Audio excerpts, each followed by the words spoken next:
The avoidant exists in a state of perpetual emotional contradiction. They are drawn to connection while being terrified of it. They want intimacy while finding it suffocating. They care deeply while needing to appear indifferent. This internal conflict becomes most visible in how they relate to people who genuinely matter to them. The avoidant can love someone with an intensity they rarely acknowledge, while simultaneously resenting them for triggering feelings they spend their entire life trying to suppress. This is not manipulation or game playing.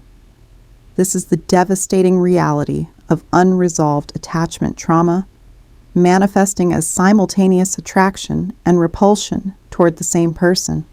Subscribe to decode the psychological war happening inside avoidance, so their contradictions stop confusing you, and you can finally see the pattern clearly. You represent everything they want and fear.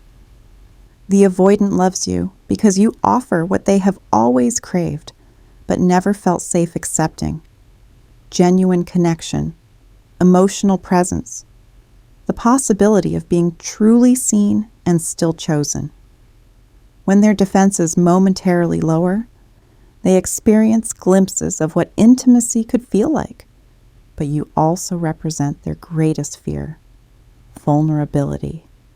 The more they care, the more power you have to hurt them. Their nervous system interprets this exposure as existential threat, so they begin to hate you, not for anything you have done, but for what you represent. You are the person who makes them feel things they swore they would never feel again. You are the mirror reflecting their own emotional inadequacy, the reminder that their defensive structure prevents them from experiencing the love they desperately want. This hatred is projection. They hate the vulnerability you activate, the need you expose, the longing they cannot control when you are near. Your presence forces them to confront their wounding. The avoidant loves the person you are, but hates what being around you reveals about who they are. When you offer consistency, it highlights their inconsistency. When you demonstrate emotional availability, it exposes their emotional bankruptcy. This confrontation is unbearable. The avoidant has built an entire identity around not needing anyone, being self-sufficient, functioning perfectly well alone. But your presence threatens this narrative. You prove through your actions that connection is possible, that vulnerability does not always lead to pain, that someone can be trusted. And the avoidant hates you for this proof, because accepting it would require them to dismantle their entire defensive system and face the trauma they have been avoiding. It is easier to hate you, to devalue you, to create reasons why you are the problem, than to admit that they are the ones standing in the way of their own happiness.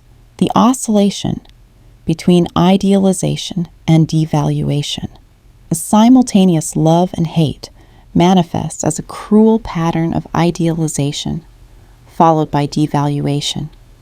When the avoidant feels safe, when their defenses are down, when they are not overwhelmed by intimacy, they can see you clearly. They recognize your worth, appreciate your patience, feel genuine affection for who you are. In these moments, they love you with a quiet intensity that they rarely verbalize. But the moment that love becomes too real, too threatening, too close to actual commitment, the defense system kicks in. Suddenly, everything they loved about you becomes a source of irritation. Your consistency becomes clinginess. Your emotional availability becomes neediness. Your care becomes suffocation. This is not because you changed. This is because their perception of you must change in order to justify their need to create distance. The avoidant cannot leave someone they idealize, so they must devalue you to make leaving feel necessary rather than self-sabotage. They convince themselves that the problem is you, that your flaws are deal breakers, that they are better off alone. But once they have created enough distance to feel safe again, the idealization creeps back in. They remember what they loved, they miss what they pushed away, and the cycle begins again. This oscillation is torture for everyone involved, because neither the love nor the hate is stable. The avoidant is trapped in a pattern where they cannot fully embrace you without feeling engulfed, and cannot fully let you go without feeling the loss. So they exist in this agonizing middle space, loving and hating you simultaneously, unable to commit to either feeling fully, destroying both you and themselves in the process.